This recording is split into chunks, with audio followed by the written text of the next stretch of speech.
بسم اللہ الرحمن الرحیم۔ السلام علیکم۔ آج کی یہ قسط شاید عید کے بالکل آخری دن ریلیز ہو اور آج رمضان کی بالکل آخری رات میں ذوالقرنین سیریز کی بھی یہ بالکل آخری قسط ریکارڈ کر رہا ہوں، اس لیے جب آپ اسے دیکھیں تو آپ کو میری اور میرے گھر والوں کی طرف سے عید کی بہت بہت خوشیاں مبارک ہوں۔ اس سیریز کی پہلی 9 قسطوں کے اندر ہم نے بہت کچھ ڈسکس کیا، مثلا سورہ کہف والے ذوالقرنین کی شناخت کہ وہ آخر تھے کون، اور یہودیوں نے نبی کریم صلی اللہ علیہ وآلہ وسلم سے انہی کے بارے میں سوال آخر کیوں کیا تھا۔ تاریخ میں ہمیں ان کا کہیں کوئی ذکر کیوں نہیں ملتا، اور ہم نے پھر وہ تاریخ بھی دیکھی جہاں نام لیے بغیر جگہ جگہ ذوالقرنین کا ذکر ملتا ہے۔ ان اقساط کے دوران میں نے آپ کو 4 مختلف دنیایں دکھائیں۔ پہلی ان لوگوں کی دنیا کہ جن کا سورج مر رہا تھا، وہ کسی عین حمیہ میں گر رہا تھا۔ دوسری دنیا ان لوگوں کی تھی کہ جو اپنے سورج سے بچ نہیں پا رہے تھے، جن کی زمین پر سفید چمکیلی ہڈیاں بکھری پڑی تھیں، اور جنہیں دیکھتے ہی ذوالقرنین وہاں سے فوراً چلے گئے تھے۔ پھر تیسری دنیا یاجوج اور ماجوج کی دنیا تھی کہ جس کے متعلق 2 سال لگا کر میں نے جتنا ہو سکتا تھا اتنا ڈیٹا اکٹھا کیا تاکہ آپ کے سامنے ایک مدلل تھیوری رکھ سکوں کہ یاجوج ماجوج آخر ہیں کون۔ نبی کریم علیہ السلام کی احادیث، صحابہ کے آثار اور تابعین کی دی ہوئی تمام انفارمیشن کو ایک جگہ اکٹھا کر کے میں نے آپ کے سامنے ان کی ایک دنیا کو ڈسکرائب کیا کہ وہ دیکھنے میں کیسی ہو سکتی ہے۔ اس گفتگو کے دوران بہت کچھ ڈسکس ہوا، یاجوج و ماجوج کی شکلیں، ان کی دیوار کا ٹوٹ جانا، ان کا بلندیوں سے اترنا، کہ وہ سب کچھ کیسے ممکن ہوگا۔ لیکن اس دوران کچھ چیزیں ایسی بھی ڈسکس ہوئیں کہ جن پر کچھ بہت زبردست سوالات آئے۔ اور اس سے پہلے کہ میں آج کی قسط شروع کروں، یہ ضروری ہے کہ پہلے آپ کے سوالات کو ایک مرتبہ ریویو کر لیا جائے، کیونکہ آج سیریز کی بالکل آخری قسط ہے، اور میری خواہش ہے کہ to the best of my knowledge آپ کے کیے گئے تقریباً ہر سوال کا جواب آج رات آپ کے ساتھ شیئر کر لوں۔ پچھلی قسط کے بعد آپ کا ایک سوال غاروں کے متعلق تھا کہ ایسا کیسے ہو سکتا ہے کہ کوئی شے زمین کے اندر جانے والی غاروں میں ہزاروں سال سے چھپی ہوئی ہو لیکن ہمیں اس چیز کا کبھی پتہ ہی نہ چلے۔ یہ سوال اس لیے ہوا کیونکہ پاکستان یا انڈیا یا بنگلہ دیش میں کیونگ یعنی غاروں کو ایکسپلور کرنا کوئی بہت زیادہ پاپولر ایکٹیویٹی نہیں ہے۔ اسی لیے ہمارے ہاں آج بھی کئی غاریں ایسی ہیں کہ جو کبھی ڈاکیومنٹ ہی نہیں ہوئی، اور اسی لیے ہمارے ہاں کے لوگ غاروں کے متعلق زیادہ جانتے بھی نہیں ہیں، اور اسی لیے میں آپ کے ساتھ غاروں کے حوالے سے آج کچھ بڑی حیران کن انفارمیشن شیئر کرنا چاہتا ہوں۔ غاروں کی سٹڈیز اسپیلیالوجی کہلاتی ہے، اور غاریں دنیا کی سب سے کم ایکسپلور کی گئی جگہوں میں سے ایک جگہ ہیں۔ اس کی 2 وجوہات ہیں۔ پہلی یہ کہ کیونگ یعنی غاروں کو ایکسپلور کرنا ایک بہت ہی خطرناک ایکٹیویٹی ہے۔ جیسے جیسے آپ غار کے اندر بڑھتے چلے جاتے ہیں ویسے ویسے ایک تو سانس لینا مشکل ہوتا چلا جاتا ہے، اور دوسرا ہر وقت غار کے کولیپس ہونے کا ڈر لگا رہتا ہے کہ کہیں وہ آپ کے اوپر گر نہ جائے، ڈھہ نہ جائے۔ لیکن یہ دونوں باتیں اس خوفناک بات کے آگے کچھ بھی نہیں ہے کہ جو اب میں آپ کو بتانے والا ہوں۔ آپ نے کبھی نٹی پٹی کیو والے واقعے کے متعلق سنا ہے؟ امریکہ کی ایک ریاست ہے یوٹا، جہاں ایک غار ہوا کرتی تھی، دی نٹی پٹی کیو۔ اس سے پہلے کہ میں آپ کو اس غار کے اندر ہونے والے حادثے کے متعلق بتاؤں، پہلے آپ اس غار کا ایک نقشہ دیکھ لیں۔ آپ دیکھ رہے ہیں کہ یہ غار کیسے زمین کے اندر گہرائی تک جا رہی ہے، بالکل کسی جانور کے بل کی طرح۔ لیکن سن 2009 میں جان جونز نام کا ایک شخص کہ جو ایک تجربہ کار کیور تھا، یعنی کئی غاروں کے اندر جا چکا تھا، ایک ڈاکٹر بن رہا تھا اور 2 بچیوں کا باپ تھا۔ نٹی پٹی کیو میں اپنے بھائی کے ساتھ اسے ایکسپلور کرنے کے لیے گیا۔ جان ایک ایکسپیرینسڈ کیور تھا، پرسکون طریقے سے غار میں نیچے اتر رہا تھا کہ اچانک اسے احساس ہوا کہ سم تھنگ از رونگ، کچھ غلط ہو گیا، اور ایسا ہی تھا۔ غار میں نیچے اترتے ہوئے جان نے صرف اور صرف ایک غلط ٹرن لے لیا تھا اور ٹھیک اس جگہ آ کر پھنس گیا تھا کہ جہاں اس کا سر نیچے، پاؤں اوپر اور ہاتھ ہلانے کی جگہ تک نہیں تھی۔ زندہ ہوتے ہوئے بھی جان ایک طرح کی قبر میں چلا گیا تھا، جہاں سے واپس سے رکھنا اب تقریباً ناممکن تھا، اور یہاں صرف ایک بات ہو سکتی تھی کہ وہ مدد آ جانے کے لیے دعائیں کرتا رہے، اور مدد آ بھی گئی، لیکن مسئلہ یہ تھا کہ جس جگہ جان پھنسا ہوا تھا وہاں سے واپس لائٹ کر پانا تقریباً ناممکن تھا۔ اور اس کراس سیکشن میں آپ دیکھ سکتے ہیں کہ جس جگہ جان پھنسا ہوا تھا وہ جگہ اتنی چھوٹی تھی کہ وہ لوگ چاہ کر بھی جان کو واپس نہیں کھینچ سکتے تھے۔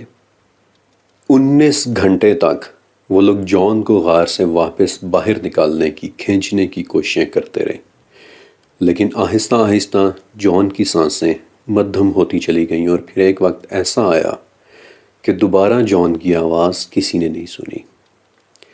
یہ وہ آخری تصویر ہے کہ جو جان کے مر جانے کے بعد اس کے جوتوں کی طرف سے کھینچی گئی تھی، اور اگلے دن یوٹا کی لوکل باڈیز نے یہ فیصلہ کیا کہ جان کے مردہ جسم کو اس غار سے نکالنا کئی اور لوگوں کی جان کو بھی خطرے میں ڈال دے گا، لہٰذا جان کی باڈی کو ہمیشہ ہمیشہ کے لیے نٹی پٹی غار کے اندر چھوڑ دیا گیا ہے، جہاں وہ آج بھی الٹا دفن ہوا ابدی نیند سو رہا ہے۔ اس حادثے کے بعد نٹی پٹی کیو کو تو ہمیشہ کے لیے سیل کر دیا گیا، لیکن میرا آپ سے ایک سوال ہے کہ کیا آپ کو لگتا ہے کہ ہم دنیا کی اندھیری گہری غاروں کو مکمل طور پر ایکسپلور کر چکے ہیں؟ کیا آپ کو لگتا ہے کہ جان جیسے واقعے کے بعد لوگ غاروں کے اندر خوشی خوشی گھومنے کے لیے جاتے ہوں گے؟ ہم غاروں کے متعلق جانتے ہی کیا ہیں؟ ہم اس دنیا کی گہرائی میں گئے ہی کہاں ہیں؟ پاکستان سے نکلیں اور روس کی طرف جائیں۔ جب آپ اس حصے میں پہنچ جائیں گے کہ جو کولا پیننسولا کہلاتا ہے، تو آپ کو یہاں 9 انچ سائز کا ایک سوراخ ملے گا کہ جو دیکھنے میں بالکل عام سا ایک سوراخ ہے، ایسے کہ جیسے ویلڈنگ ہوا کوئی ڈھکن ہو، لیکن اس ڈھکن کے نیچے بنا سوراخ زمین کے اندر 12.25 کلومیٹر کی گہرائی تک جا رہا ہے۔ 27 سال کی محنت اور دن رات ڈرلنگ کرنے کے بعد بھی سوویت یونین کے سائنسدان زمین میں صرف 12.25 کلومیٹر کی بورنگ ہی کر سکے، کہ جس کے بعد پھر ان کی مشینری جواب دینا شروع ہو گئی، ٹوٹنا شروع ہو گئی، پگھلنا شروع ہو گئی۔ آئے روز نت نئے ڈرلنگ بلیڈز منگوانے پڑتے، حتیٰ کہ ایک وقت آیا کہ رشین حکومت نے مزید اس ڈرلنگ پروجیکٹ کو جاری رکھنے سے ہی انکار کر دیا اور کہہ دیا کہ زمین کی گہرائیاں ہماری پہنچ سے باہر ہیں۔ یہ سوراخ ہمارے زمین کے اندر جانے کی ناکام کوشش کا ایک جیتا جاگتا ثبوت ہے۔ آج تک اس ڈرلنگ پروجیکٹ یعنی کولا سپر ڈیپ بورنگ سے زیادہ اگر انسان نے کوئی کھدائی کی ہے تو وہ سمندر کے اندر الشاہین آئل فیلڈز قطر نے کی ہے، تقریباً 13 کلومیٹر، لیکن ونس اگین صرف چند انچ چوڑی ایک بورنگ جس نے بمشکل زمین کی سطح کو سکریچ کیا ہے۔ اس کے علاوہ ہمیں زمین کے اندر کا کچھ پتہ نہیں، لیکن ہماری اس ٹیکنالوجی کا کیا کہ جس پر ہمیں بہت ناز ہے، ہمارے وہ سیٹلائٹس کہ جن کے متعلق ہم کہتے ہیں کہ وہ زمین کے ایک ایک انچ کو دیکھ رہے ہیں، کیا وہ سیٹلائٹس زمین کے اندر دیکھنے میں ہماری کوئی مدد کر سکتے ہیں؟ اوکے، ایک سوال کہ اس وقت ہمارے پاس زمین پر دیکھنے والی سب سے طاقتور ٹیکنالوجی کون سی ہے؟ تو اس کا جواب ہے KH-11 کینن، امریکہ کا بنایا ہوا ایک انٹیلیجنس سیٹلائٹ کہ جو 200 میل کی بلندی سے بھی 3.9 انچ ریزولوشن کی تصویر تک کھینچ سکتا ہے۔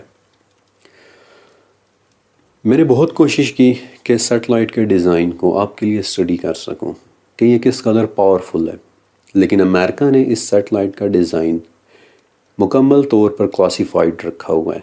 مجھے اس کے ڈیزائن کو دیکھنے کی ایکسیس نہیں مل سکی۔ ہاں اگر ملی تو صرف کچھ امیجز کہ جو سیٹلائٹ نے کھینچی تھیں، مثلا 97 میں لی گئی سوویت یونین کی کچھ انٹیلیجنس تصاویر، یا پھر 98 میں لی گئی افغانستان اور سوڈان کی کچھ خفیہ تصاویر، اور 2019 کی ایک تصویر کہ جو اس سیٹلائٹ نے چھپ کر ایران کی ایک خفیہ راکٹ لانچ فیلڈ کی لی تھی۔ اور اسپیشلی اس آخری تصویر میں آپ اس سیٹلائٹ کے پاورفل کیمراز کا اندازہ کر سکتے ہیں کہ کیسے اس نے 200 میل کی بلندی سے بھی راکٹ اور لانچ سٹینڈ سے اٹھتے ہوئے دھوئیں کو بھی کیپچر کر لیا، یہاں تک کہ آپ کو لانچ پیڈ پر لکھے فارسی الفاظ محصول ملی اور اقتدار ملی بھی نظر آ رہے ہوں گے، یعنی نیشنل پروڈکٹ اور نیشنل پرائیڈ۔ لیکن دیٹس اٹ۔ یہ تمام تصاویر ابو دی گراؤنڈ تصاویر ہیں، یعنی زمین کی سطح کے اوپر کی تصویریں۔ کوئی انٹیلیجنس سیٹلائٹ بھی یہ نہیں دیکھ سکتا کہ زمین کے اندر کیا چھپا ہوا ہے۔ لیکن ایک ٹیکنالوجی اور بھی ہے کہ جس کے متعلق کوئی یہ کہہ سکتا ہے کہ وہ زمین کے اندر ایکسپلور کر سکتی ہے، اور وہ ٹیکنالوجی ہے گراؤنڈ پینیٹریٹنگ ریڈار۔ لیکن یہ ٹیکنالوجی بھی زمین کے اندر صرف اور صرف 1.3 کلومیٹرز تک ہی دیکھ سکتی ہے، اور وہ بھی اس کا میکسیمم ریکارڈ ہے، کیونکہ جہاں زمین کے اندر چٹانیں شروع ہوئیں وہاں یہ ٹیکنالوجی کام کرنا چھوڑ دیتی ہے۔ ہم زمین کے اندر کی چیزوں کے متعلق ورچولی کچھ بھی نہیں جانتے، اور صرف ایک اور بات بتا کر میں آج کی قسط کا باقاعدہ آغاز کروں گا کہ زمین کی گہری غاروں کے اندر رہنے والی زندگی ٹراگلوبائٹس کہلاتی ہے، یعنی کہ وہ جاندار کہ جو صرف اور صرف غاروں کے اندر ہوتے ہیں۔ ٹراگلوبائٹس کی جلد میں رنگ نہیں ہوتے، بلکہ ان کی سکن ٹون یلوئش گرے قسم کی ہوتی ہے۔ اگر وہ جاندار غاروں کے بالکل شروع کے حصے میں رہ رہے ہوں تو ان کی آنکھیں بڑی بڑی ہوں گی تاکہ وہ کم روشنی میں بھی دیکھ سکیں، لیکن اگر وہ غاروں کے گہرے حصوں میں رہ رہے ہوئے تو ان کی آنکھیں یا تو ہوں گی نہیں یا پھر بالکل چھوٹی چھوٹی سی ہوں گی، کیونکہ انہیں اپنی آنکھوں کو استعمال کرنے کی کوئی ضرورت پڑے گی ہی نہیں۔ لیکن ایک بات کہ جو جاننا سب سے زیادہ ضروری ہے وہ یہ کہ غار میں رہنے والے جانداروں کی بعض سینسز باقی جانداروں کی نسبت کہیں زیادہ حساس ہو جاتی ہیں۔ مثلا غار میں ہونے والی ہلکی سی وائبریشن یا ہلکی سی آواز کو بھی پہچان لینا۔ ان میں سن لینے یا محسوس کر لینے کی صلاحیت بے حد طاقتور ہوتی ہے، اور بہت ممکن ہے کہ جب آپ غاروں میں انہیں ڈھونڈنے کے لیے جائیں تو وہ گھنٹوں پہلے ہی آپ کو سن کر، آپ کو محسوس کر کے وہاں سے غائب ہو کر مزید گہری غاروں میں چلے گئے ہوں، اور آپ انہیں ڈھونڈتے ہی رہ جائیں اور آپ کو لگے کہ شاید ان غاروں میں کوئی رہتا ہی نہیں ہے۔ ہماری زمین کے اندر ہزاروں کلومیٹر پر پھیلی بہت بڑی بڑی غاریں ہیں جن کے متعلق ہم تقریباً کچھ بھی نہیں جانتے، اور کون جانے کہ ان غاروں میں کون کون رہ رہا ہے۔ لیکن کافی باتیں ہو گئیں، اور چونکہ آج سیریز کی آخری قسط ہے اور آپ کو بہت کچھ بتانا ابھی باقی ہے، اس لیے اللہ کا نام لے کر شروع کرتے ہیں آج کی قسط۔ اور آج میں آپ کو بتاؤں گا اس پوائنٹ سے آگے کہ جب یاجوج و ماجوج کی دیوار نے اللہ کے حکم سے ٹوٹ کر انہیں ہماری دنیا میں ریلیز کر دینا ہے۔ یاجوج ماجوج کا نکلنا قیامت کی 10 بڑی نشانیوں میں سے ایک ہے۔ یہ نشانیاں صحیح مسلم میں بھی ہیں اور جامع ترمذی میں بھی، کہ قیامت تب تک نہیں آئے گی جب تک کہ تم 10 نشانیاں نہ دیکھ لو، اور ان نشانیوں میں شامل ہے ایک دھوئیں کا نکلنا، دجال کا خروج ہونا، حضرت عیسیٰ علیہ السلام کا نزول ہونا، یاجوج اور ماجوج کا آزاد ہونا، زمین کا 3 مرتبہ دھسنا، ایک مرتبہ مشرق میں، ایک مرتبہ مغرب میں، اور پھر ایک مرتبہ جزیرۃ العرب میں۔ اس کے بعد سورج کا مغرب سے نکلنا، اور اس کے ساتھ ہی زمین سے ایک ایسے جانور کا نکلنا کہ جو انسانوں کے ساتھ باتیں کرے گا۔ آپ کو یاد ہے کہ حیرت کے دروازے سیریز کے اندر ہم نے سورج کے مغرب سے اور اس جانور کے زمین سے نکلنے کو کتنی ڈیٹیلز کے ساتھ سٹڈی کیا تھا۔ پھر اس کے بعد عدن سے ایک آگ نکلے گی کہ جو لوگوں کو ہانک کر حشر کے میدان کی طرف لے جائے گی۔ وہ آگ ان کے پیچھے پیچھے چلے گی اور جہاں وہ لوگ ٹھہریں گے وہ آگ بھی وہیں ان کے ساتھ ٹھہر جائے گی۔ اب پچھلی قسطوں کے دوران ہم نے دیکھا کہ کیسے یاجوج و ماجوج روزانہ اپنی دیوار کو توڑنے کی کوششیں کر رہے ہیں، لیکن ہر روز وہ دیوار بالکل پہلے کی طرح ہو جاتی ہے۔ لیکن جس دن اللہ کے حکم سے اس دیوار نے ٹوٹنا ہوگا تو اس وقت ان کے بڑے، ان کے ماسٹر کے منہ سے نکلے گا کہ چلو باقی دیوار اب انشاءاللہ کل توڑیں گے۔ اب انشاءاللہ والی یہ بات احادیث کی کتب جامع ترمذی میں بھی لکھی ہوئی ہے، سنن ابن ماجہ میں بھی اور مسند احمد میں بھی۔ عموماً اس بات کو اتنی اہمیت دی نہیں جاتی، اسے اتنا ڈسکس کیا نہیں جاتا، لیکن یہ ایک بہت اہم سوال ہے کہ انہیں انشاءاللہ کے الفاظ کا کیسے پتہ چلے گا۔ اس بات کی اصل حقیقت تو صرف میرا رب جانتا ہے، لیکن ایک انڈرسٹینڈنگ یہ ہو سکتی ہے کہ یاجوج و ماجوج واقعتاً کسی زمانے کے انسان ہی تھے۔ یہ لوگ واقعتاً حضرت نوح علیہ السلام کے بیٹے یافس کی اولاد میں سے تھے کہ جو کسی زمانے میں دین کے کانسیپٹ سے واقف تھے، کسی زمانے میں اللہ کے نام سے واقف تھے، کہ جو ان گہری غاروں میں چلے جانے سے پہلے اس بات سے واقف تھے کہ اللہ کے نام کا کوئی رب بھی ہے۔ اور جیسے جیسے وہ لوگ اپنی بیماری میں، اپنی ڈیفارمیشن میں بدصورت ہوتے چلے گئے، ویسے ویسے وہ لوگ اللہ اور اس کے دین کو بھی بھولتے چلے گئے، اور کہ جو اچانک ان کے منہوں پر اللہ کے حکم سے تب آئے گا کہ جب اللہ کے وعدے نے پورا ہونا ہوگا۔ اچانک سے ان کے منہوں پر ایک بھولے ہوئے دین اور ایک بھولے ہوئے رب کا نام آ جائے گا، لیکن یہ صرف ایک انڈرسٹینڈنگ ہے اور حقیقت صرف ہمارا رب جانتا ہے۔ بائی دا ویز یہاں پر ایک ایڈیشنل سوال یہ بھی پیدا ہوتا ہے کہ کیا انشاءاللہ کے کلمے سے واقف ہونے کا مطلب یہ ہے کہ یاجوج اور ماجوج میں سے کچھ لوگ جنتی بھی ہو سکتے ہیں؟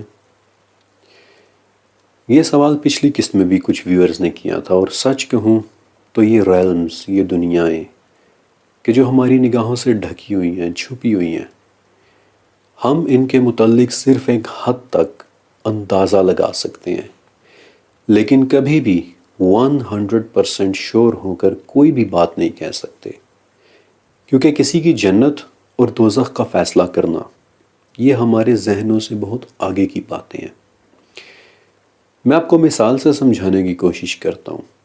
مسند احمد میں ایک حدیث ہے کہ جب جنت اور جہنم کے فیصلے کر دیے جائیں گے، جہنم والے جہنم میں اور جنت والے جنت میں داخل کر دیے جائیں گے، تو بھی جنت میں کچھ جگہ خالی بچ جائے گی، اور حدیث کے الفاظ ہیں کہ اس خالی جگہ کو بھرنے کے لیے اللہ تعالیٰ ایک نئی مخلوق پیدا کر کے اسے جنت کے خالی حصوں میں ٹھہرائے گا۔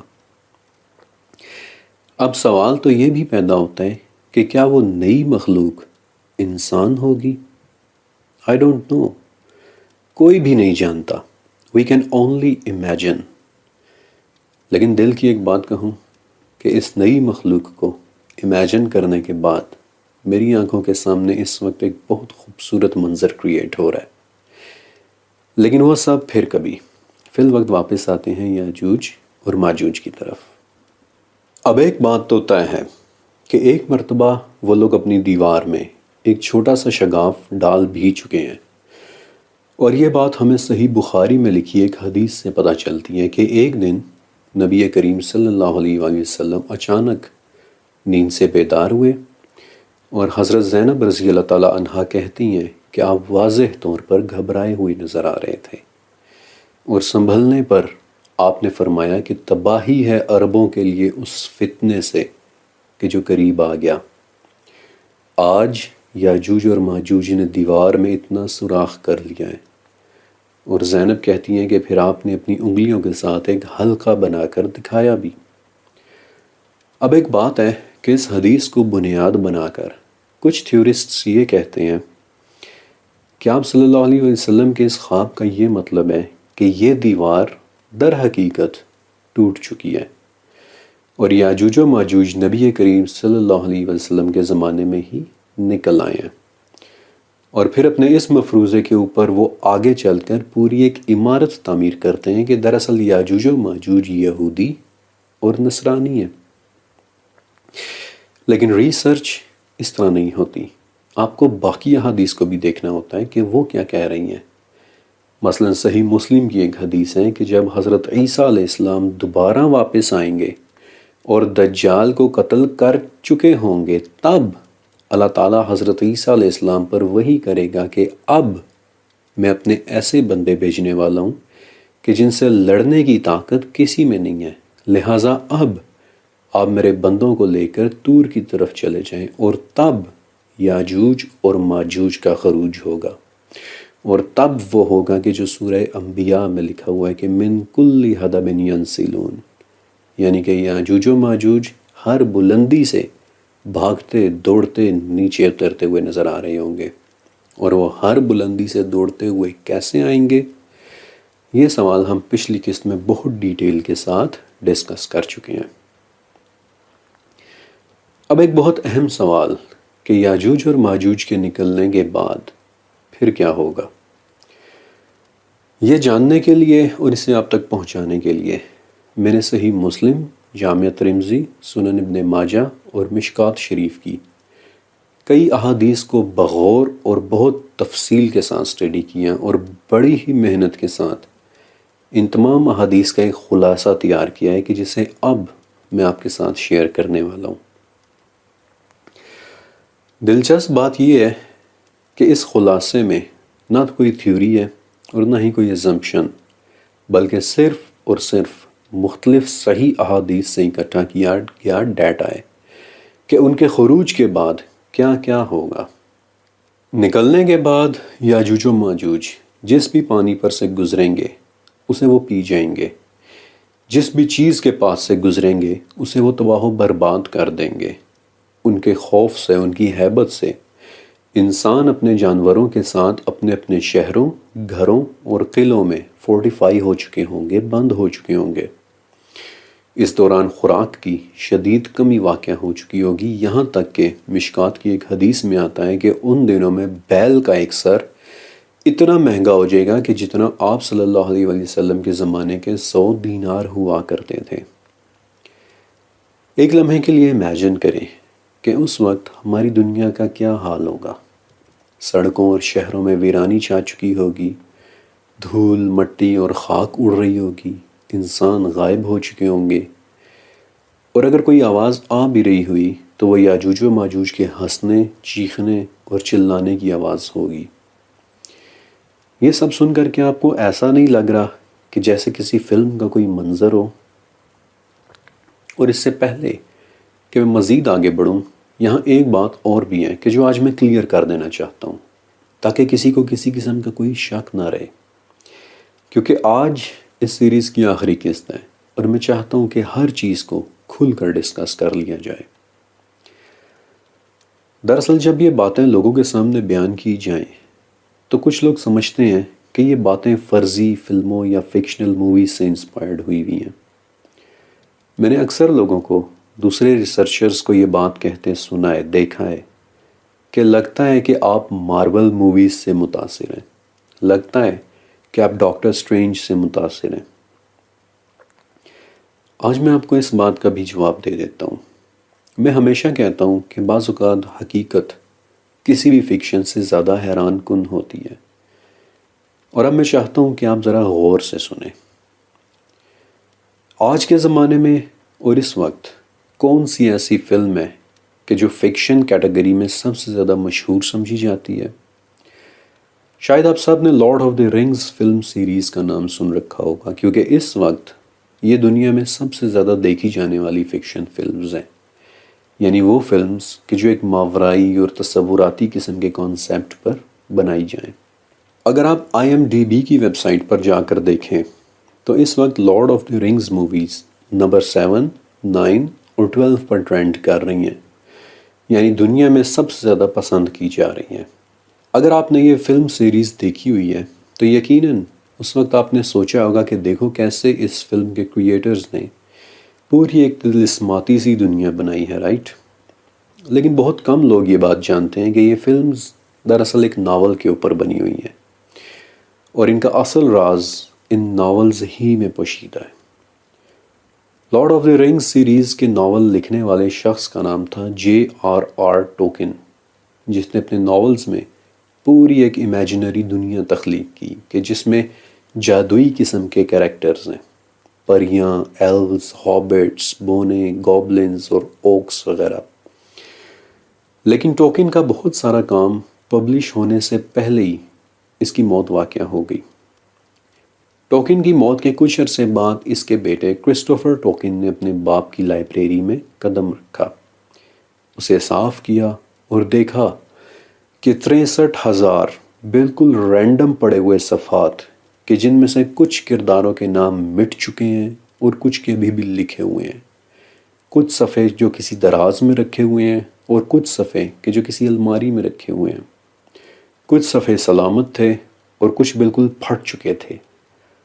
لیکن کرسٹوفر ٹولکین نے اپنے باپ کی محبت میں اس کی ایک ایک چیز کو آرگنائز کیا، اسے ترتیب دیا اور کئی سالوں کی محنت کے بعد بالآخر اپنے باپ کی کتابوں کو پبلش کروایا کہ جو بعد میں لارڈ آف دی رنگز اور 12 جلدوں میں لکھی سلماریلون نام کی کتابوں کے ایک سیٹ کی صورت میں شائع ہوئیں۔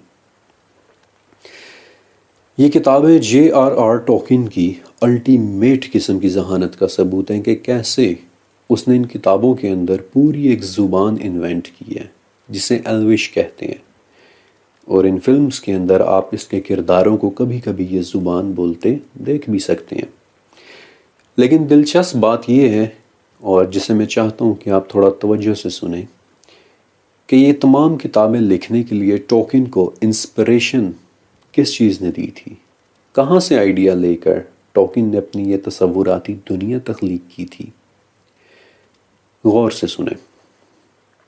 یہ راز ٹولکین کی کتابوں سلماریلون اور ہسٹری آف دی مڈل ارتھ میں چھپا ہوا ہے کہ ایک خدا تھا، ایرو، اور ایلوش زبان میں ایرو کا مطلب ہوتا ہے واحد، یکتا، اکیلا۔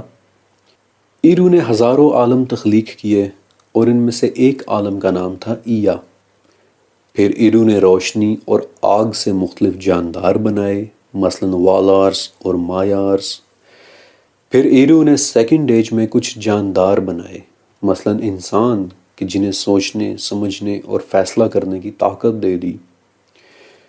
پھر اس مائتھولوجی میں ٹولکین نے ایک کردار بنایا مورگوتھ، کہ جو پہلے تو روشنی سے بنے ہوئے جانداروں کے درمیان رہتا تھا اور تب اس کا نام میلکور تھا، لیکن بعد میں وہ برائی کی طرف پلٹ گیا اور تب اس کا نام مورگوتھ ہو گیا، یعنی برائی کی طرف لوٹنے والا۔ اور پھر مورگوتھ نے دنیا پر قبضے کے لیے اپنا جو سب سے بڑا ہتھیار بھیجا وہ ساورون تھا، جس کی صرف ایک آنکھ تھی۔ اور اگر آپ نے یہ فلم سیریز دیکھی ہے تو آپ یقیناً ساورون کی ایک آنکھ سے بخوبی واقف ہوں گے۔ لیکن آپ کچھ سمجھ رہے ہیں کہ میں آپ کو کیا بتانا چاہ رہا ہوں؟ دنیا کی سب سے زیادہ بزنس کرنے والی فکشنل سیریز جس نے باکس آفس میں billions and billions of dollars کا بزنس کیا ہے، انہوں نے اپنی انسپریشن کہاں سے لی ہے؟ سچائی سے۔ یہ سچائی تو ہم بچپن سے سنتے چلے آ رہے ہیں کہ ہمارا ایک خدا ہے کہ جو واحد ہے، یکتا ہے، جس نے کئی عالمین بنائے ہیں، کہ جس نے پہلے روشنی اور آگ کے جاندار بنائے یعنی فرشتے اور جنات، اور پھر انسان بنایا کہ جسے فیصلہ کرنے کی قوت دے دی۔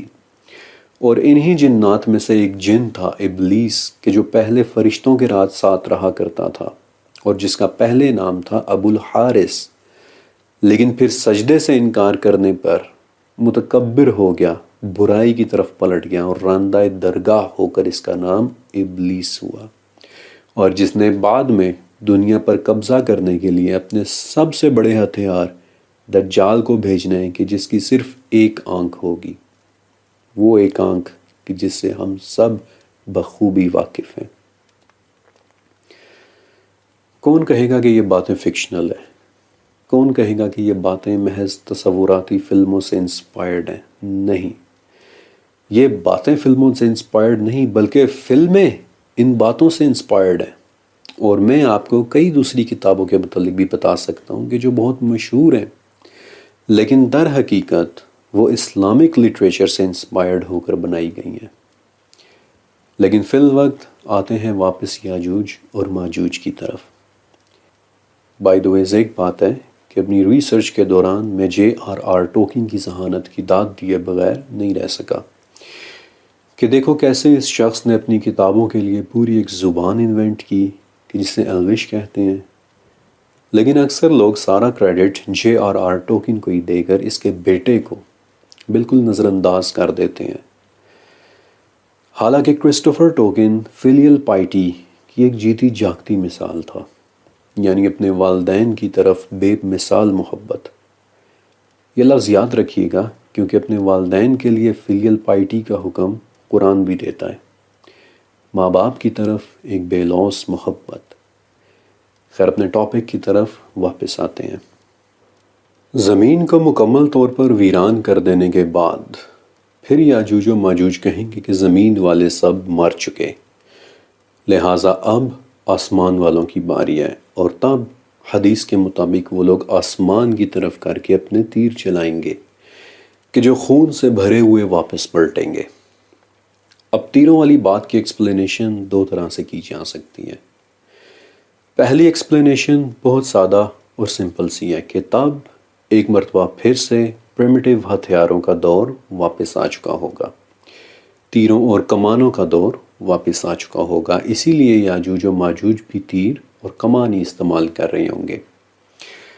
لیکن ایک ایکسپلینیشن اور بھی ہو سکتی ہے، اور وہ یہ کہ یاجوج و ماجوج حضرت نوح علیہ السلام کے بیٹے یافس کی اولاد میں سے ہیں، اور اگر ویپنز کی بات کی جائے تو یقیناً یافس کا دور تیر اور کمانوں ہی کا تھا، لہٰذا ہم یہ کہہ سکتے ہیں کہ جب وہ لوگ باہر آئیں گے تو جن ویپن سے وہ لوگ بخوبی واقف ہیں وہ تیر اور کمان ہی ہونے ہیں، اس لیے ان کا ویپن آف چوائس بھی تیر اور کمان ہی ہوگا، کیونکہ انہوں نے استعمال ہی تیروں اور کمانوں کا کیا ہے، انہیں پتہ ہی اس چیز کا ہے۔ لیکن ونس اگین اللہ رب العزت بہتر جانتا ہے، ہم صرف ایک ایجوکیٹڈ اندازہ لگا سکتے ہیں۔ لیکن ایک اور بات کہ جو تیر خون سے بھرے ہوئے واپس پلٹیں گے تو اس خون کا کیا مطلب ہے؟ اب اس خون کی بھی دو طرح سے تشریح ہو سکتی ہے کہ ایک تو یہ خون یاجوج و ماجوج کے لیے اللہ تعالیٰ کی طرف سے ایک دھوکہ ہوگا، اور عموماً تفاسیر میں یہی انٹرپریٹیشن کی جاتی ہے، لیکن اس بات کا ایک جواب اور بھی ہو سکتا ہے، اور وہ یہ کہ ذرا امیجن کریں کہ اربوں نہیں تو کروڑوں کی تعداد میں یاجوج و ماجوج جب اپنے تیر اوپر کی طرف چلائیں گے تو اس وقت ہر وہ پرندہ کہ جو ایئر بورن ہوگا، ہوا میں ہوگا، یقیناً وہ ان کروڑوں تیروں کا شکار ہونے سے بچ نہیں پائے گا، اور اس کا خون ان تیروں کے ساتھ ہی واپس زمین کی طرف پلٹ آئے گا۔ لیکن ایک بات یاد رکھیے گا کہ وہ دور، وہ ٹائم پیریڈ ہمارے لیے ایک بالکل ان نون وقت کی حیثیت رکھتا ہے۔ ہم ڈیڈکٹیو لاجک کو استعمال کرتے ہوئے ایک اندازہ تو لگا سکتے ہیں، لیکن کوئی بھی شخص آپ کو یہ بات حتمی طور پر نہیں بتا سکتا کہ ان باتوں نے حقیقتاً کس روپ کے ساتھ مینیفیسٹ ہونا ہے۔ لیکن کچھ باتیں تو یقینی ہیں کہ جو ہمیں حدیث سے پتہ چلتی ہیں کہ یاجوج و ماجوج کے نکلنے کے بعد بھی بیت اللہ کا حج جاری رہے گا، اور دوسرا یہ کہ حضرت عیسیٰ علیہ السلام کچھ لوگوں کے ساتھ طور کے اوپر جا چکے ہوں گے، اور یہاں سے آگے کے واقعات اب بہت دلچسپ ہونے والے ہیں، اور ان میں سے سب سے پہلا بڑا واقعہ ہونا ہے یاجوج اور ماجوج کی موت کا۔ جن احادیث کا خلاصہ میں آپ کے سامنے رکھ رہا ہوں، آپ کے ساتھ شیئر کر رہا ہوں، ان کے مطابق یاجوج و ماجوج کی گردنوں میں ایک زخم پیدا ہوگا جس سے وہ سب کے سب مرنا شروع ہو جائیں گے۔ اب یہاں ایک بات بڑی دلچسپ ہے کہ ان کی گردنوں میں کسی قسم کا کوئی زخم یا کوئی انفیکشن پیدا ہوگا۔ اب چونکہ زخم یا انفیکشن کی ایک سے زیادہ وجوہات ہو سکتی ہیں، اور چونکہ ابھی تک ہم یاجوج و ماجوج کی اصل فزیولوجی یا ان کی اناٹومی سے واقف نہیں ہیں، اس لیے یہاں میں آپ کو ایک بڑی ہی زبردست بات بتاتا ہوں، اور وہ ہے ایک فارمولا۔ اس پوائنٹ پر ہم ڈیڈکٹیو لاجک کا ایک فارمولا اپلائی کر کے ان کے زخم کی وجہ جان سکتے ہیں، اور اس فارمولا کا نام ہے آکمز ریزر۔ آسان ترین الفاظ میں آکمز ریزر کا مطلب ہوتا ہے کہ جب آپ کے سامنے بے تحاشا وجوہات موجود ہوں، کئی ایکسپلینیشنز موجود ہوں، تو عموماً سب سے سادہ وجہ، سب سے سادہ ایکسپلینیشن ہی اصل وجہ ہوتی ہے۔ اور یاجوج و ماجوج کے کیس میں جو وجہ سب سے سادہ نظر آتی ہے وہ یہ ہے کہ انہیں ہماری دنیا کا ماحول سوٹ نہیں کر رہا ہوگا۔ ذرا سوچیں کہ ہزاروں سال ان گہری اندھیری غاروں میں رہنے کے بعد، جہاں وہ لوگ ایکسٹریم قسم کی کنڈیشنز میں رہ رہے ہیں، گپ اندھیروں میں، نمی میں، لاکھوں پاؤنڈز پر سکوئر انچ کے پریشر میں، تو یوں لگتا ہے کہ جیسے زمین کے اوپر آنے کے بعد وہ لوگ یہاں کی کنڈیشنز کو، یہاں کے سورج کو، یہاں کی روشنی کو برداشت نہیں کر پا رہے ہوں گے۔ الٹرا وائلٹ روشنی ان کے لیے ناقابل برداشت ہو چکی ہوگی، ان کی جلد میں کسی قسم کا انفیکشن پیدا ہوگا اور ان کی جلد پھٹنا شروع ہو جائے گی، اور میرے پاس اس کی ایک مثال ہے بھی۔ سمندر کی گہرائیوں میں کہ جہاں پانی کا دباؤ، اس کا پریشر بہت زیادہ ہوتا ہے، وہاں ایک خاص قسم کی مچھلی پائی جاتی ہے جسے اینگلر فش کہتے ہیں۔ یہ مچھلی بہت گہرے سمندر کا جاندار ہے، اور اسی وجہ سے یہ کبھی بھی سمندر سے باہر سروائیو نہیں کر پاتی۔ اگر آپ اسے سمندری گہرائیوں سے زمین کے اوپر لے آئیں تو پتہ ہے کیا ہوگا؟ اینگلر فش کا جسم گہرے سمندر کے پریشر کا عادی ہوتا ہے، اور زمین کے اوپر آنے پر ڈی کمپریشن سے اس کا جسم پھول کر پھٹنا شروع ہو جائے گا، لٹرلی۔ اور شاید ایسا ہی کچھ یاجوج و ماجوج کے جسم کے ساتھ ہو رہا ہوگا کہ ان کا جسم کم دباؤ کی وجہ سے پھولنا شروع ہو جائے گا، زخمی ہونا شروع ہو جائے گا، پھٹنا شروع ہو جائے گا، جس سے ایک ایک کر کے ان کی موت واقع ہونا شروع ہو جائے گی۔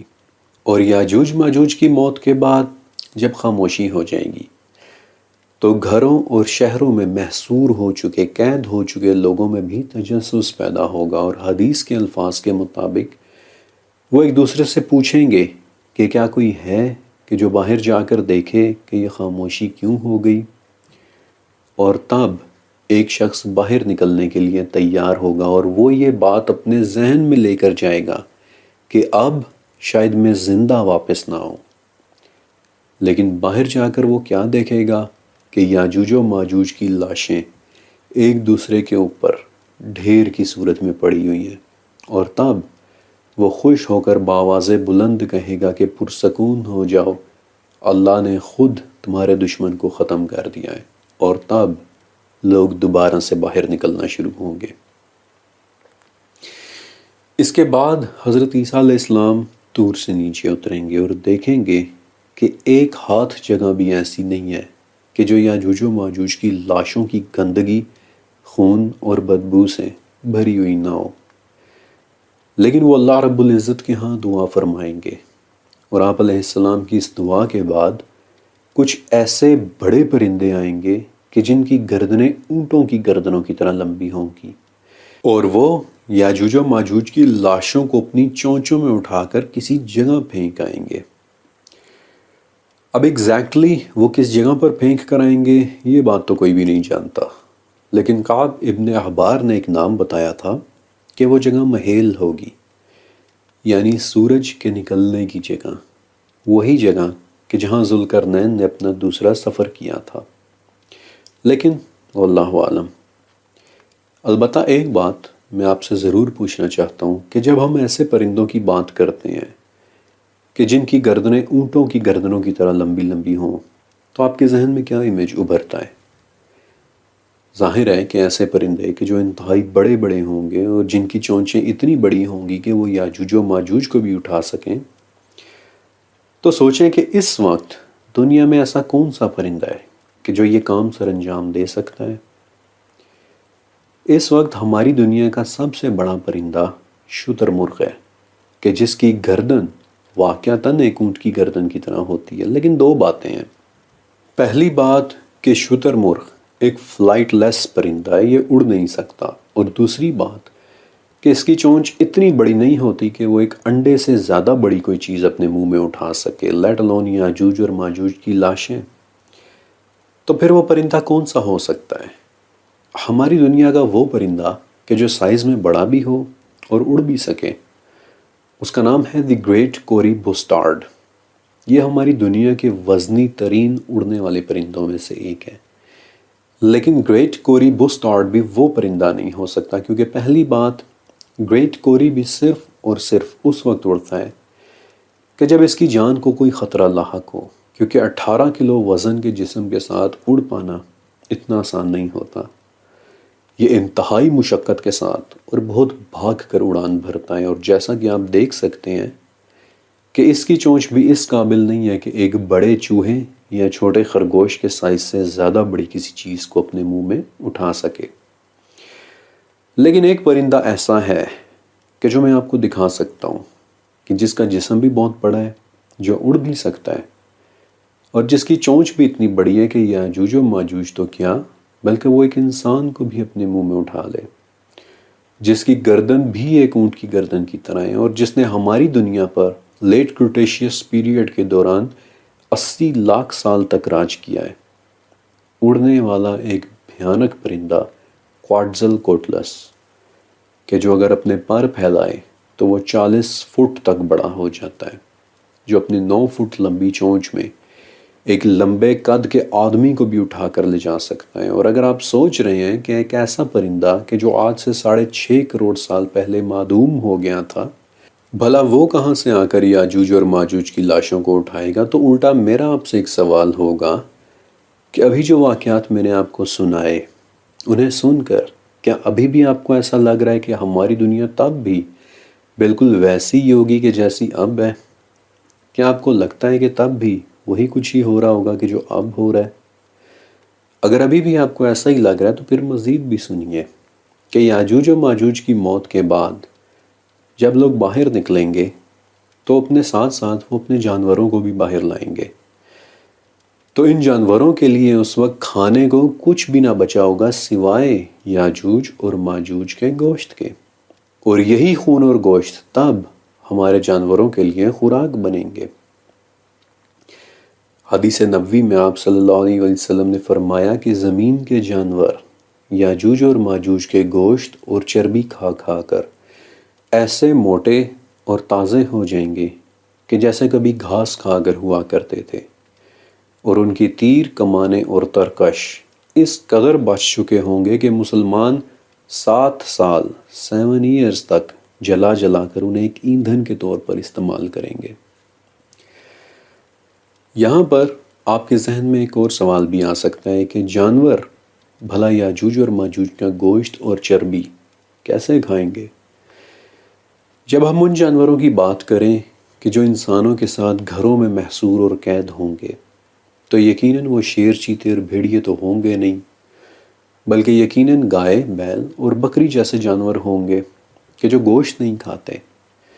اور حدیث میں بھی یہی آتا ہے کہ ہمارے جانور ان کے گوشت اور چربی کھا کھا کر ایسے موٹے ہو جائیں گے کہ جیسے گھاس کھا کر ہوا کرتے تھے۔ تو کنفرم ہو جاتا ہے کہ وہ جانور موسٹلی گھاس کھانے والے بیل، گائے اور بکری قسم کے کوئی جانور ہوں گے۔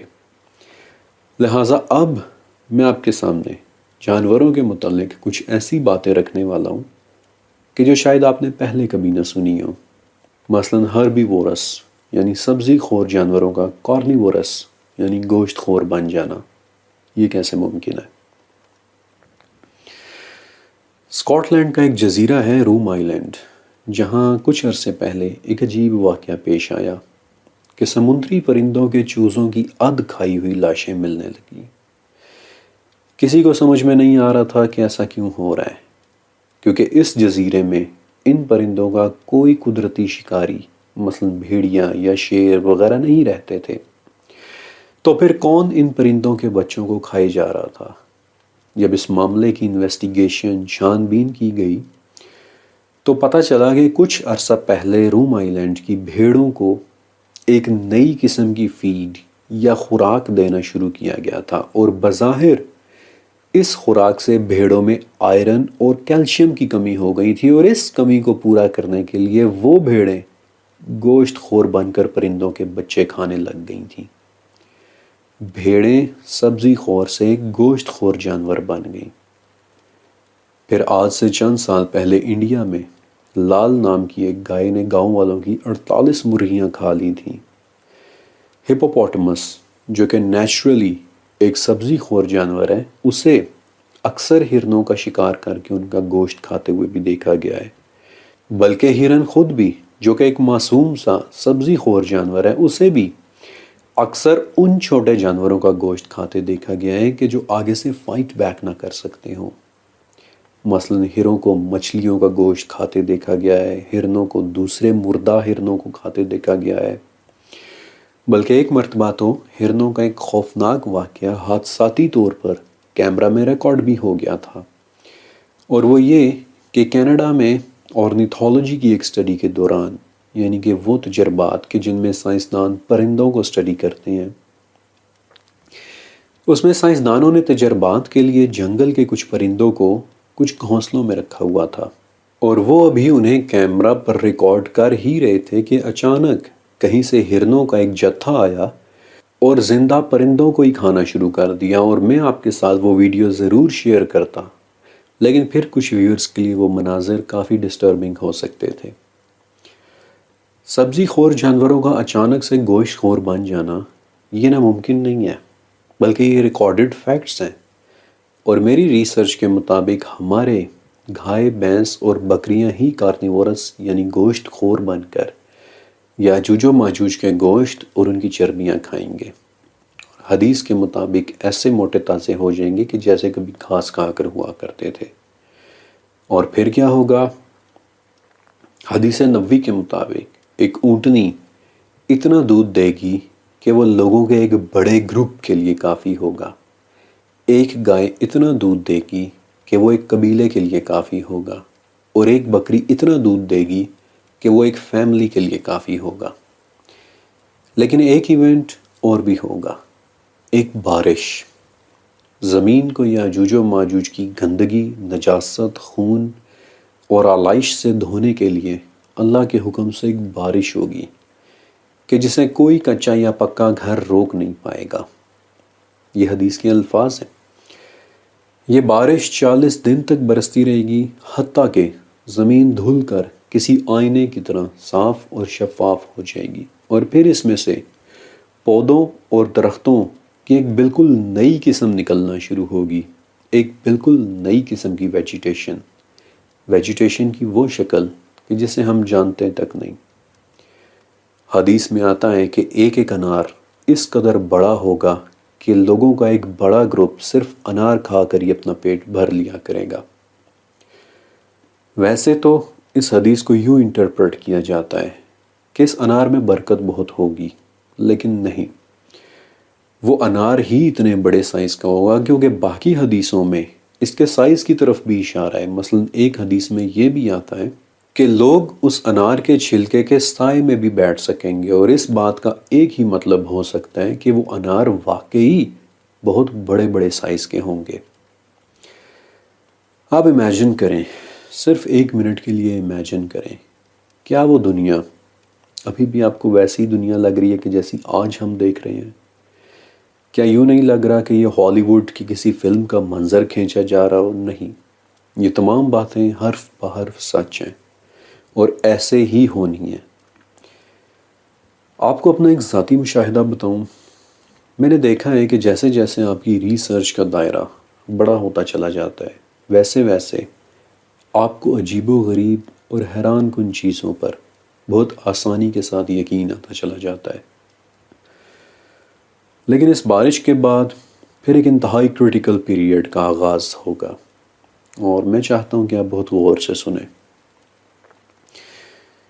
جب بارش یاجوج و ماجوج کی باقیات سے دنیا کو صاف کر دے گی تو حدیث کے مطابق قیامت اتنا قریب آ چکی ہوگی کہ جیسے پورے دنوں کی ایک حاملہ ہو کہ جس کے گھر والوں کو لگتا ہے کہ بچہ بس صبح کو ہوا یا دن کو، شام کو ہوا یا پھر رات کو۔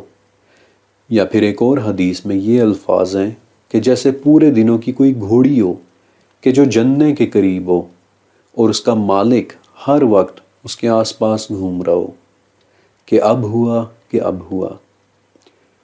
لیکن اس سے پہلے کہ قیامت آئے ایک بڑا واقعہ ہونا ابھی باقی ہوگا کہ ایک شخص اچانک سے یہ اعلان کرے گا کہ ذو السویقتین نکل آیا ہے، یعنی کہ دو چھوٹی چھوٹی پنڈلیوں والا کالے رنگ کا ایک حقیر سا حبشی کہ جس نے خانہ کعبہ کی دیواروں کو گرا کر اس کا خزانہ نکالنا ہے۔ اور یہ حدیث صحیح بخاری، صحیح مسلم، سنن نسائی، مسند احمد اور مشکات شریف سب کے اندر لکھی ہوئی ہے۔ اس حبشی کی رپورٹ ملتے ہی حضرت عیسیٰ علیہ السلام 700 سے 800 آدمیوں کا ایک طلایہ، یعنی جسے ہم ایک طرح کی پیٹرولنگ فورس کہہ سکتے ہیں، وہ بھیجیں گے۔ اور ابھی یہ لوگ راستے میں ہی ہوں گے کہ یمن کی طرف سے ایک تیز ہوا چلے گی کہ جو تمام مومنین کی روح کو قبض کر لے گی، اور اس وقت دنیا میں صرف اور صرف بدترین اور شریر لوگ ہی رہ جائیں گے کہ جو جانوروں کی طرح ہوں گے، گدھوں کی طرح کھلے عام بدکاری کریں گے، اور یہ وہ لوگ ہوں گے کہ جن کے اوپر پھر قیامت نے برپا ہونا ہے۔ آپ کو پتہ ہے کہ یہ تمام واقعات لکھنا اتنا آسان نہیں تھا۔ انہیں لکھنے کے ساتھ ساتھ میں انہیں امیجن بھی کر رہا تھا اور سوچ رہا تھا کہ آج ہماری دنیا کیسی ہے اور تب ہماری دنیا کیسی ہو چکی ہوگی۔ اگر آج ہمارے سامنے اس دنیا کا ایک منظر آ جائے تو شاید ہم اسے پہچان بھی نہ سکیں کہ یہ ہماری ہی دنیا ہے، بلکہ شاید ہمیں لگنے لگے کہ یہ غالباً کسی اور ہی سیارے کی تصویریں ہیں۔ لمبی لمبی گردنوں والے پرندے، بڑے بڑے اناروں کے چھلکے، لکڑی کے ہتھیاروں کی دنیا، کیا آپ اسے پہچان پائیں گے؟ اس سیریز کی شروعات میں نے آپ سے ایک وعدہ کیا تھا کہ آپ کو ذوالقرنین اور یاجوج و ماجوج کے متعلق وہ تمام انفارمیشن دوں گا کہ جو میں نے 2 سال لگا کر ایک جگہ اکٹھی کی ہے۔ لیکن 2 باتیں ایسی ہیں کہ جو ابھی تک میں نے آپ کے ساتھ شیئر نہیں کی۔ ایک تو ذوالقرنین کی دیوار کی لوکیشن، اور دوسری ذوالقرنین کا چوتھا سفر، وہ سفر کہ جو شاید آپ نے آج سے پہلے کبھی نہ سنا ہو۔ لہٰذا پہلا بڑا سوال، کہاں ہے ذوالقرنین کی وہ مشہور دیوار؟ اور اس سوال کا جواب دینے کے لیے میں آپ کو ایک مرتبہ لے کر چلنا چاہتا ہوں 9ویں صدی کے مصر میں۔ 9ویں صدی عیسوی میں مصر کے گورنر خلیفہ مامون کو ان کے کسی دوست نے یونان سے کچھ قدیم صفحات بھیجے تھے، اینشینٹ ڈاکیومنٹس۔ ان صفحات میں ایک ایسے چور دروازے کے متعلق لکھا تھا کہ جو پیرامڈز آف ایجپٹ یعنی اہرام مصر کی کسی دیوار میں چھپا کر بنایا گیا ہے، اور جو بھی اس چور دروازے کو ڈھونڈ لے گا وہ اہرام کے اندر موجود ایک ایسے کمرے میں پہنچ جائے گا کہ جہاں قدیم نقشے، صدیوں پرانے سٹار چارٹس، ایسے آئینے کہ جو لچکدار ہیں، ایسی دھاتیں کہ جو کسی بھی طرف مڑ سکتی ہیں، یہ سب ملے گا۔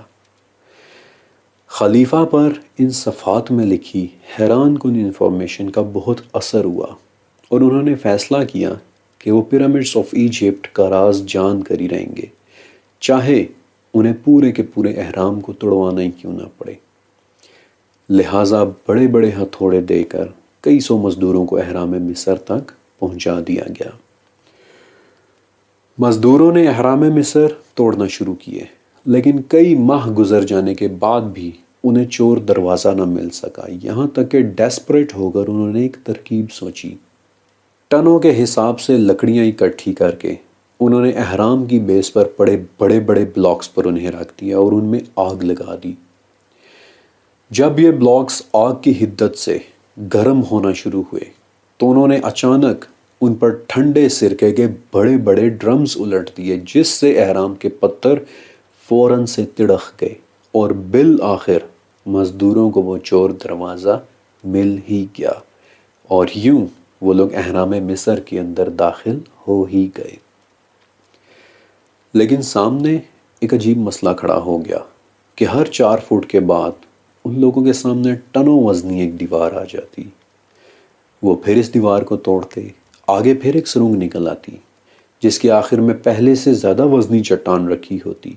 وہ پھر اسے توڑتے اور آگے پھر کوئی نہ کوئی رکاوٹ مل جاتی، اور اس طرح مایوس ہو کر، تھک ہار کر، خلیفہ نے بالآخر اپنا یہ ایکسپیڈیشن ٹرمینیٹ کر دیا، ختم کر دیا۔ اور آج آپ احرام مصر کا جو ٹوٹا ہوا حصہ دیکھ رہے ہیں وہ دراصل اسی واقعے کی ایک یادگار ہے۔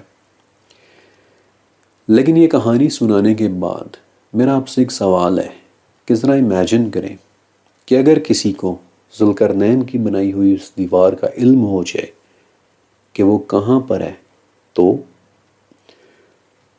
آپ کو کیا لگتا ہے کہ آرکیولوجسٹ، ریسرچرز اور مختلف قسم کے محققین اسے اکیلا چھوڑ دیں گے؟ کبھی بھی نہیں۔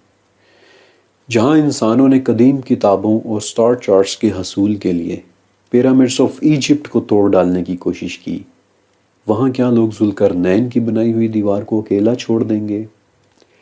اگر یہ دیوار مل جائے تو اس کے پرے کیا ہے، یہ جاننے کے لیے لوگ بے دریغ ہتھیاروں کا استعمال کریں گے اور طاقت کا بھی، اسے توڑنے اور کھولنے کی کوششیں کریں گے، اور شاید اسے بم سے اڑانے کی بھی۔ جو سلوک احرام مصر کے ساتھ ہوا تھا وہی سلوک ذوالقرنین کی دیوار کے ساتھ بھی ہوگا۔ فرق صرف یہ ہے کہ احرام مصر کے توڑنے پر احرام نے تو ہمیں کوئی نقصان نہیں پہنچایا تھا، لیکن دیوار کے پیچھے یاجوج اور ماجوج قید ہیں، اور اگر یہ دیوار ٹوٹ گئی تو پھر بچنا انسانوں نے بھی نہیں ہے۔ اس لیے کچھ چیزیں پوشیدہ ہی رکھی جائیں تو بہتر رہتا ہے۔ شاید اسی لیے اللہ تعالیٰ نے اس دیوار کی لوکیشن کو مکمل طور پر خفیہ رکھا ہے، نگاہوں سے ڈھکی ہوئی، چھپی ہوئی۔ اور اب ایک ایسی خوبصورت بات کہ جو میں آپ کو اس سیریز کے بالکل آخر میں سنانا چاہتا تھا، اور وہ ہے ذوالقرنین کا ایک ایسا سفر کہ جو اس دیوار کی لوکیشن کی طرح چھپا ہوا ہے، ڈھکا ہوا ہے۔ ایک ایسا سفر کہ جس کی انٹرپریٹیشن 11ویں صدی کے ایک بہت بڑے مسلم اسکالر محمد ابن محمد الطوسی نے کی تھی، کہ جنہیں دنیا امام غزالی رحمۃ اللہ علیہ کے نام سے جانتی ہے۔ اور امام غزالی کی اس انٹرپریٹیشن کو ایک عرب اسکالر احمد ابن عجیبہ نے بہت خوبصورتی کے ساتھ دوبارہ لکھا ہے، ری انٹرپریٹ کیا ہے۔ اور یہ انٹرپریٹیشن ہے ذوالقرنین کے سفر میں چھپے ہوئے معنی تلاش کرنے کی، ایک خفیہ معنی، ایک روحانی معنی۔ اور اس معنی کو ابن عجیبہ اور امام غزالی نے الثعلبی کے حوالے سے رپورٹ کیا ہے کہ اپنے سفر کے دوران ذوالقرنین ایک ایسی جگہ بھی پہنچے تھے کہ جہاں کے لوگ سچائی کو ہی سب کچھ مانتے تھے۔ وہاں نہ تو کوئی امیر تھا اور نہ ہی کوئی غریب، نہ ہی ان میں کوئی بادشاہ تھا اور نہ ہی کوئی منصف، نہ ان لوگوں کے گھروں پر دروازے لگے ہوئے تھے اور نہ ہی وہ ایک دوسرے کے ساتھ جھگڑا کرتے تھے، نہ وہ لوگ زیادہ ہنستے تھے اور نہ ہی ہماری طرح افسردہ ہوتے تھے۔ ان لوگوں کی عمریں بھی انسانوں کی نسبت کہیں زیادہ لمبی تھی، لیکن پھر بھی ہر وقت وہ اپنی قبریں اپنے گھروں کے پاس تیار رکھتے تھے۔ امام غزالی کہتے ہیں کہ ذوالقرنین انہیں دیکھ کر بہت حیران ہوئے اور ان سے پوچھا کہ میں نے آج تک تم جیسی کوئی قوم نہیں دیکھی، تم مجھے اپنے متعلق بتاؤ کہ تم کون ہو، اور تمہارے گھروں کے سامنے یہ قبریں کیوں بنی ہوئی ہیں؟ انہوں نے جواب دیا، تاکہ ہم اپنی موت کو کبھی نہ بھولیں، تاکہ ہم اپنی زندگی کی خوشیوں میں کبھی گم نہ ہو جائیں۔ ذوالقرنین نے پوچھا کہ تمہارے گھروں پر دروازے کیوں نہیں لگے؟ تو انہوں نے جواب دیا کہ ہمارے درمیان کوئی بددیانت شخص نہیں رہتا، یہاں سب ایک دوسرے پر بھروسہ کرتے ہیں، یہاں سب ایک دوسرے کا خیال رکھتے ہیں۔ ذوالقرنین نے پوچھا کہ تمہارے ہاں کوئی حاکم کیوں نہیں ہے؟ انہوں نے بتایا کہ ہمارے ہاں کسی قسم کی کوئی کشمکش نہیں ہے۔ ذوالقرنین نے پوچھا کہ تمہارے ہاں کوئی امیر کیوں نہیں ہے؟ انہوں نے کہا کہ ہمارے ہاں کوئی دولت کو جمع کر کے نہیں رکھتا۔ ذوالقرنین نے پوچھا کہ تمہارے ہاں کوئی بادشاہ کیوں نہیں ہے؟ انہوں نے جواب دیا کہ ہمارے ہاں کوئی کسی سے برتر نہیں ہے۔ ذوالقرنین نے پوچھا کہ تم لوگ آپس میں جھگڑتے کیوں نہیں؟ انہوں نے جواب دیا کہ ہمارے دل ایک دوسرے کے لیے مطمئن ہیں اور ہمارے تمام معاملات ایک دوسرے کے ساتھ طے پا چکے ہیں۔ ذوالقرنین نے پوچھا کہ تم سب ایک جیسی باتیں کیوں کرتے ہو؟